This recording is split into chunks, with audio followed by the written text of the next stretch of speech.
दिनै बे गसाइगाव टाउननि नेपालपारायाव थानाय इउनाइटेड पेन्टाकस्टेल चार्च बेयाव जों जयैनो जोंनि इपिपिएल नि दैदेनगिरिफ्रा चार्चआव फैनानै जोङो प्रेयार खालामफैदों।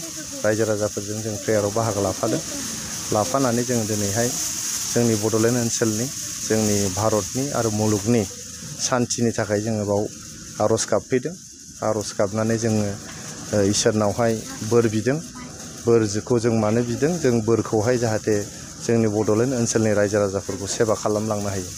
जों अरायबो जोंनि थालांनाय सुबुंफोरखौ गरिब दुखिया सुबुंफोरखौ जोङो जौगालांहोनायनि थाखाय खामानि मावलांनो हायो। बेनि थाखाय जों इसोरनाव दिनै बोर बिदों आरो दिनै रायजो राजाफोरजों बेवहाय जोंनि आदिबासि माहारिनि रायजो राजाफोर गसाइगाव टाउननि नेपालपारानि बे पेन्टाकस्टेल चार्चआवहाय जायफोर बाहागो लाफादों बयजोंबो थाफानो मोननानै गोसोखौ जोबोद गोजोननाय मोनदों, गोसोआव सान्थि मोनदों आरो गोसोआव दिनै बोलो फैदों।